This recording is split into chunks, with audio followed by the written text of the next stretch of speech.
dilahirkan pada tahun 1465 di Rembang dengan nama Raden Maulana Magdum Ibrahim. Beliau adalah putra Sunan Ampel dan Nyai Ageng Manila. Dalam hal pendidikan, Sunan Bonang belajar pengetahuan dan ilmu agama dari ayahandanya sendiri, yaitu Sunan Ampel.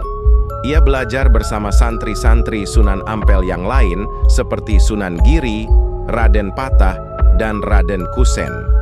Selain dari Sunan Ampel, Sunan Bonang juga menuntut ilmu kepada Syekh Maulana Ishak, yaitu sewaktu bersama-sama Raden Paku Sunan Giri ke Malaka dalam perjalanan haji ke Tanah Suci.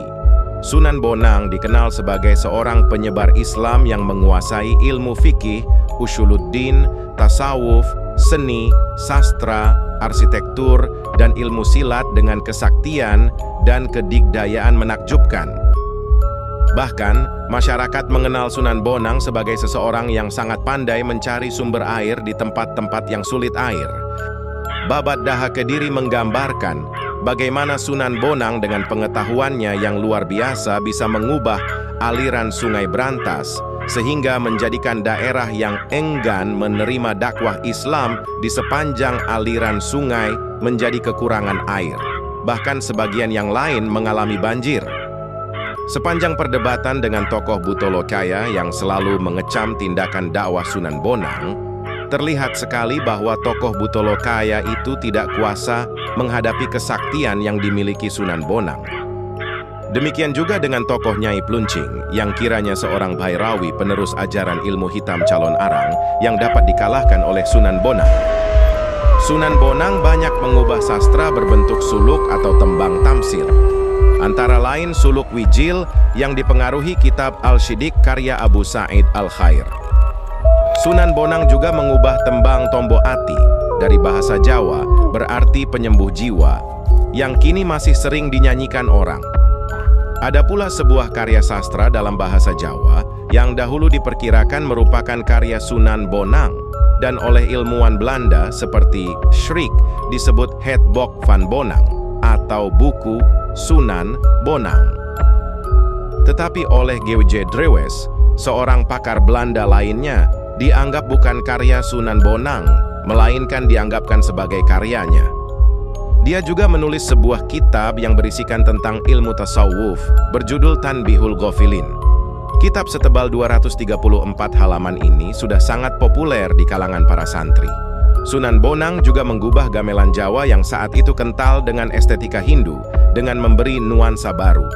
Dialah yang menjadi kreator gamelan Jawa seperti sekarang, dengan menambahkan instrumen bonang. Gubahannya ketika itu memiliki nuansa zikir yang mendorong kecintaan pada kehidupan transendental, alam malakut. Tembang Tombo Ati adalah salah satu karya Sunan Bonang.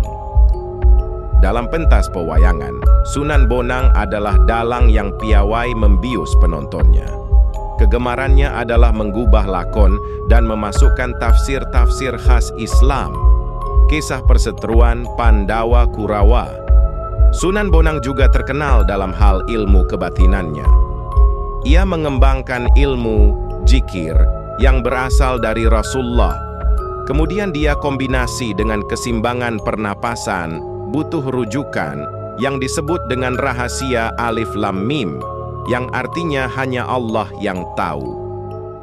Sunan Bonang juga menciptakan gerakan-gerakan fisik atau jurus yang dia ambil dari seni bentuk huruf hijaiyah yang berjumlah 28 huruf dimulai dari huruf alif dan diakhiri huruf ya.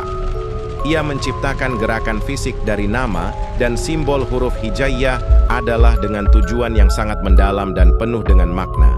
Secara awam penulis artikan, yaitu mengajak murid-muridnya untuk menghafal huruf-huruf hijaiyah dan nantinya setelah mencapai tingkatnya, diharuskan bisa baca dan memahami isi Al-Quran. Penekanan keilmuan yang diciptakan Sunan Bonang adalah mengajak murid-muridnya untuk melakukan sujud atau salat dan zikir. Hingga sekarang ilmu yang diciptakan oleh Sunan Bonang masih dilestarikan di Indonesia oleh generasinya dan diorganisasikan dengan nama Padepokan Ilmu Sujud Tenaga Dalam Silat Tauhid Indonesia. Sunan Bonang meninggal tahun 1525 dan dimakamkan di Tuban.